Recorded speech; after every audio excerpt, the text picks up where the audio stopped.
मध्यकाल राजस्थान की प्रशासनिक एवं राजस्व व्यवस्था। मध्यकाल राजस्थान की प्रशासनिक व्यवस्था सामंती व्यवस्था पर टिकी हुई थी।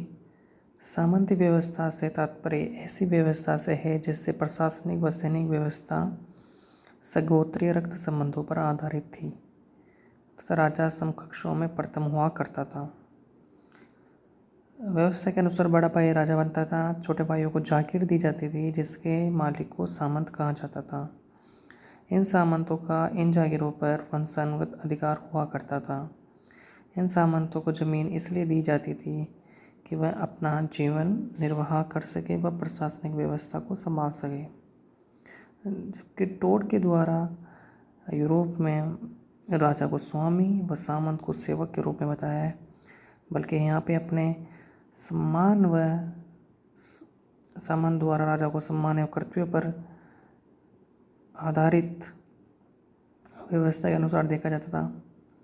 राज्य राजा की व्यक्तिगत संपत्ति न होकर उसका एक सामूहिक धरोहर हुआ करता था। हमारी सामंत व्यवस्था एक तंबू के समान थी जिसका मध्य का मुख्य स्तंभ राजा था, अन्य छोर के स्तंभ सामंत थे।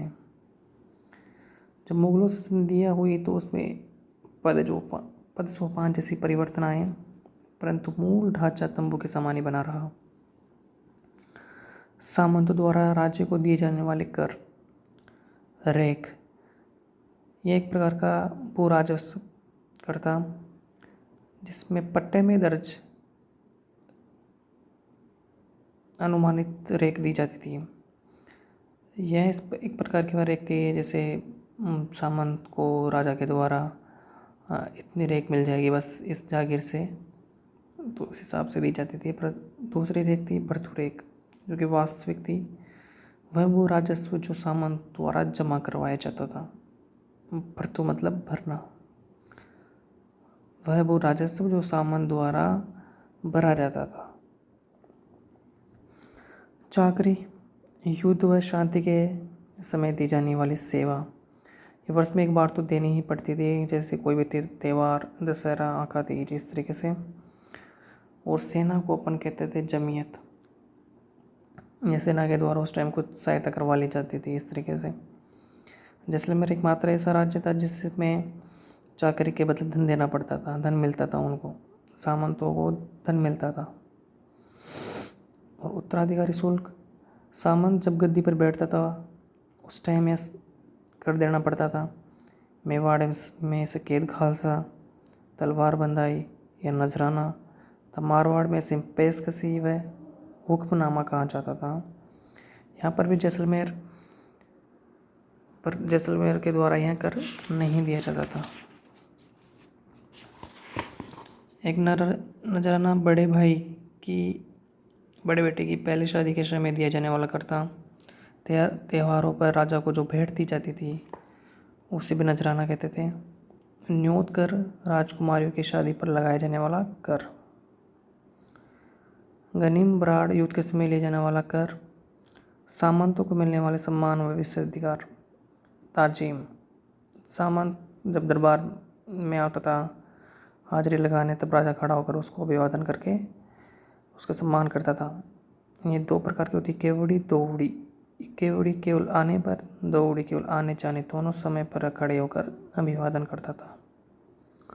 बाहा पसाव, सामंत दरबार में आकर राजा के घुटनों से अपनी तलवार छूता तो राजा उसके पेट थपथपाता था। यह बाहा पसाव था। हाथ कुरब, राजा सामंत के कंधे पर हाथ रखकर हाथ को अपने हृदय से लगा लेता था। जागीर के प्रकार, सामंत जागीर, राजा के भाई बंधु व निकट संबंधियों को यह जागीर दी जाती थी। यह वंशानुगत होती थी।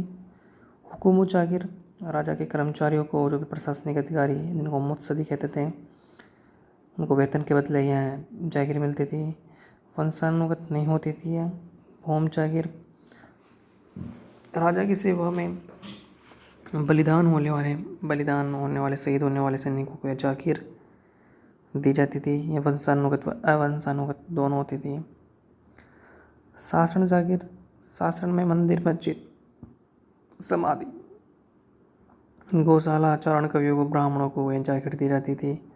ये जागीर कर से मुक्त होती थी, इसलिए इसको माफ़ी जागीर कहते थे। सामंतों की श्रेणियाँ। मेवाड़ में 3 श्रेणियाँ थी। प्रथम श्रेणी जिसमें 16 सामंत उमराव जिनको कहा जाता था। प्रमुख सामंत इनको स्वयंवर था, जो कि चोड़ा वंश का को दी गई थी यह जागीर या सामंत। इसमें 3 और सामंत चुंडा के आमेट, देवगढ़ और एक और है। द्वितीय श्रेणी 32 सामंत इसमें। तीसरी श्रेणी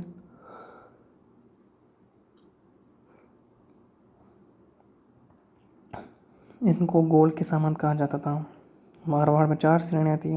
एक राजवी, राजा के निकट की 3 पीढ़ी, जैसे राजा की पीढ़ी, राजा के पिता एवं उनके बच्चों की। इसे चाकरियों का नामा और एक नहीं देना पड़ता था। सिरदार अन्य राठौड़ सामंत, मतलब राठौड़ सामंत मतलब उनकी पीढ़ी, उन जो राजा था उस टाइम उसकी पीढ़ी और उनके बच्चों की पीढ़ी। गिनायत वैवाहिक संबंध होते थे। मुत्सदी कर्मचारियों को मुत्सदी कहा जाता था।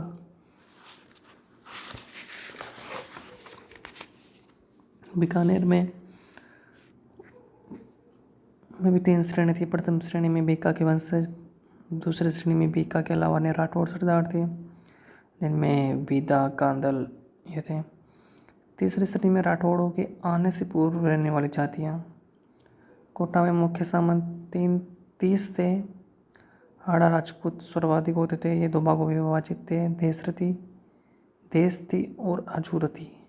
देशती राज्य में ही रहते थे, हजुरती राजा के साथ राज्य से बाहर जाते थे, कभी लड़ाई वगैरह होती थी तो।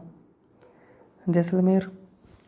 हर राज के समय सामंतों की 2 श्रेणियाँ बनाई, डावी व जीवनी। जीवनी का सबसे इम्पोर्टेंट पार्ट होता था, राइट हैंड सबसे पावरफुल। आमेर में 12 भागों में राज्य को विभाजित कर राजा द्वारा सामंतों को 12 कोठड़ियाँ दी गई थी, जिसे 12 कोठड़ी व्यवस्था कहते थे। इनमें भूमि सामंत बलिदान के बदले यह भूमि दी जाती थी।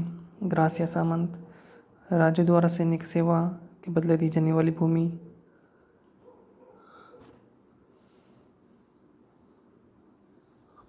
संकट के समय यह वापस छीनी जा सकती थी।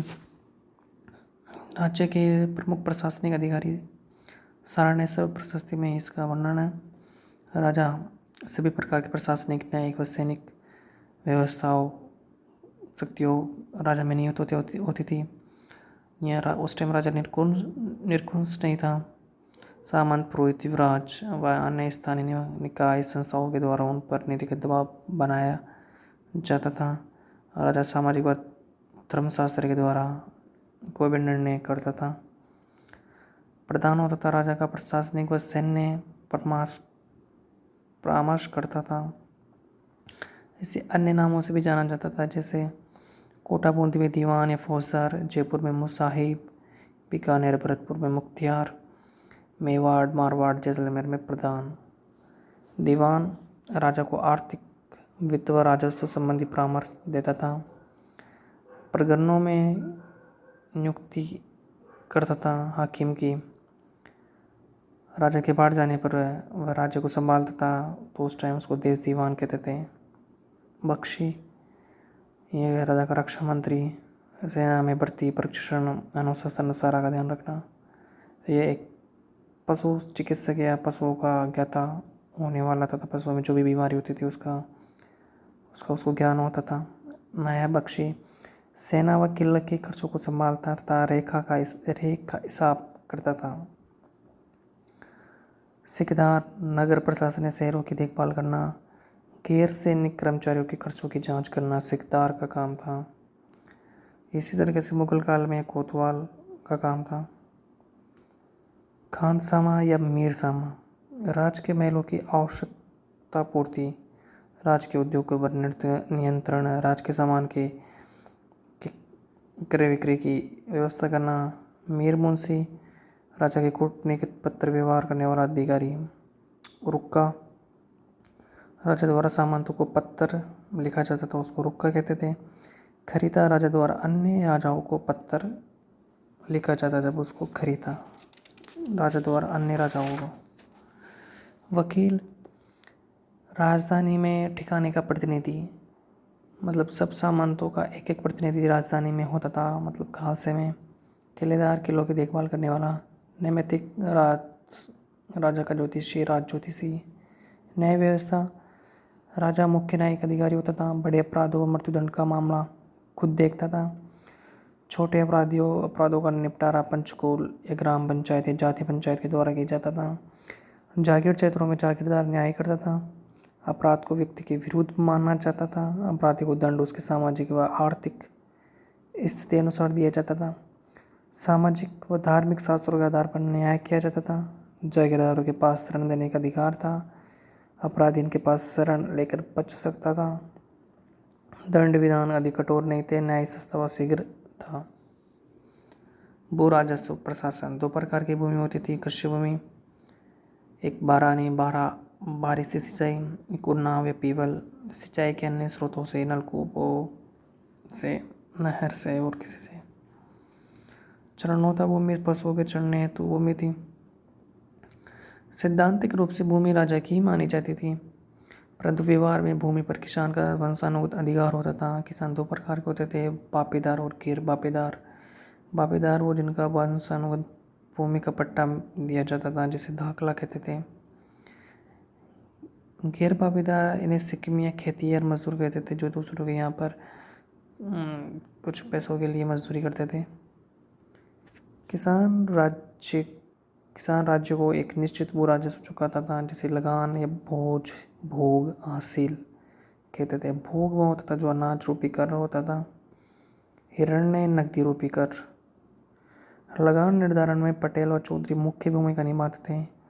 लगान निर्धारण की विधियां लाटा कुता। राज्य के कर्मचारी के देख रेख में फसल कटने के बाद लिए जाने वाला भू राजस्व। राज्य का अधिकारी को तफेदार कहते थे। इस लाटा कुत्ता में फसल को काट कर जो उसके गट्टे निकलते थे उसको लाटे कहते थे, और उस पर कर लगाया जाता था, उसको आँका जाता था। कूटने का मतलब आँका, मतलब उस लाटों को देखकर उनको उस पर आँका जाता था कि भाई कितने इसका कितना कर होगा, किसको कितना कर देना पड़ेगा।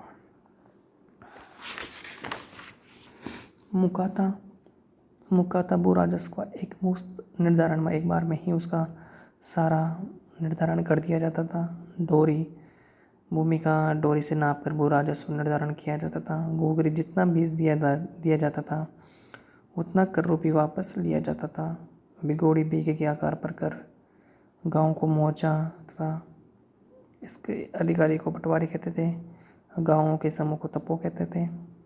अन्य कर जाजम, यह जाजम पर बैठने पर भी कर या फिर भूमि के विक्रय पर कर था। डाण राज्य का माल एक राज्य से दूसरे राज्य में जाकर बेचने पर लगने वाला कर। सायर एक पारगमन शुल्क था, जो एक राज्य से दूसरे राज्य में तो दूसरे से तीसरे राज्य में जाते थे, तो बीच वाले राज्य के द्वारा यहाँ आने जाने के लिए पारगमन शुल्क लिया जाता था, उसे ही सायर शुल्क कहते थे। सिंगोटी पशु के विक्रय पर लिए जाने वाला कर सिंगोटी कर था।